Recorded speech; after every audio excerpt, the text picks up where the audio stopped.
yung shampoo dyan, ha? Yan. Then, after shampooing, rinsing tayo. So, kuha ulit ng water.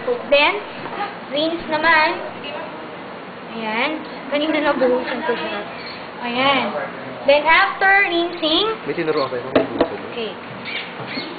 Tanggalin natin yung nasa ear, tsaka yung nasa mata. Then, you ask the patient to sit. Sit. Then, drying tayo ng hair. Ayan. Drying. Then, after that, iko-comb natin siya. Wow, pogi. So, kung okay na lang sa shampooing, aftercare mo yung gamit kasi you need to place the patient in prone position. So, kung kaya, so prone position, isa-sideline muna natin siya, then isa-turn.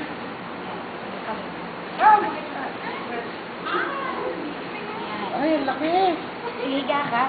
Padapa. Padapa naman. This will be the last for your back rub and back massage. Okay? So, kuha ka ulit ng towel. Ito na lang yung towel. You cover the back.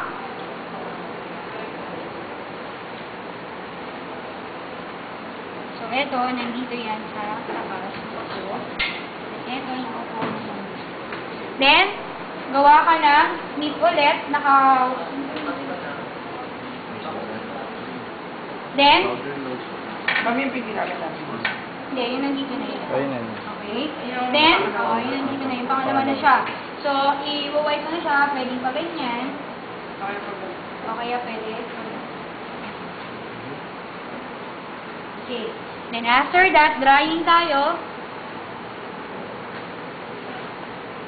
Yan. Cover mo siya, then expose mo yung bata.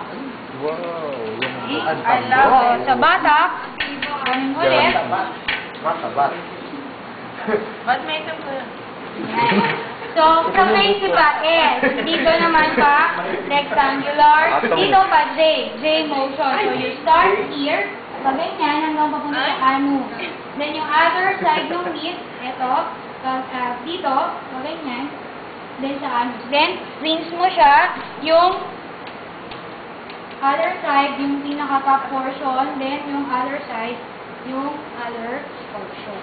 Now, kung hindi mo na kanina nalinis yung back, ito yung chance mo para malinis siya pa ganyan. Pero kanina, mapapakita niyo naman na yun eh, dito, sa ilalim, nadaan na siya. Ang focus niya lang pag naka-prone na is yung buttocks and yung back. Okay? Next. So, okay na siya.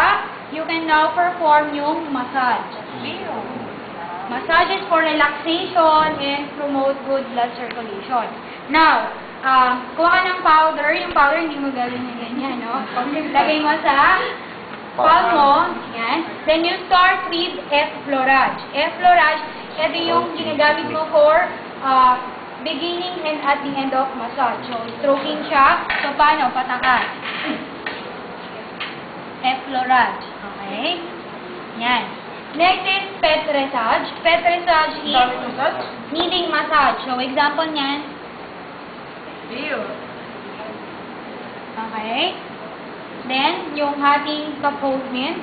Okay?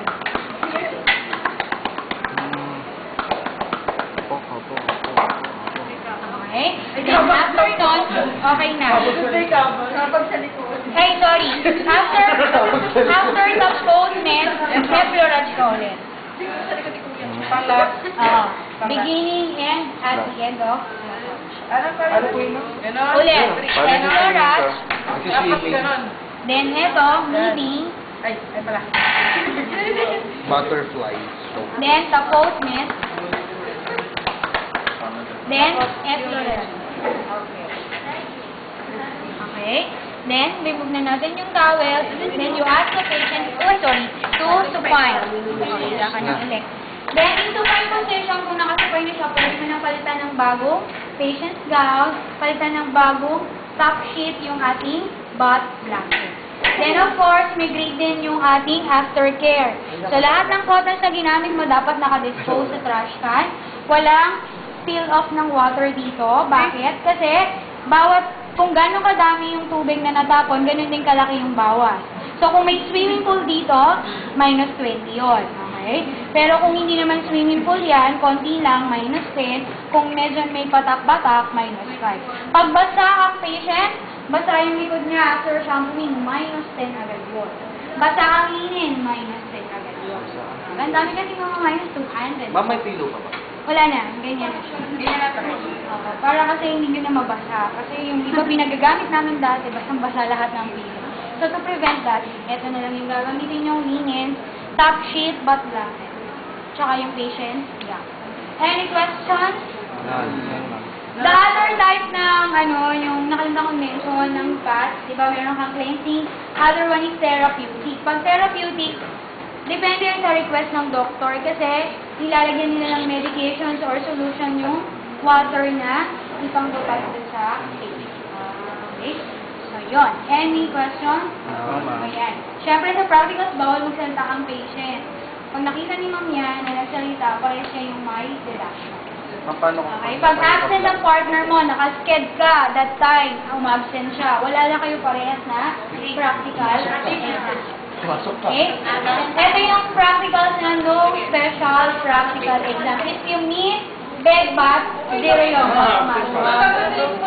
Ma'am, kunyari sa oral, kung gusto niya yung magdala siya ng Ay, magdala kayo ng cup. pang-gargle, okay lang, hindi mo na siya Ano po yung cup? Hindi. Ang pangalan yung cup? Tumayo ka na. Ma'am, okay lang? Sa practical exam, nakaganto lang kayo, tapos saka lang ipapakita paano mag-init. Hindi yung totoong... Okay na? Kailan yun, man? Next time? Schedule natin, sing lang yata kayo nung kanina. So, yun. Mamaya. Go back to,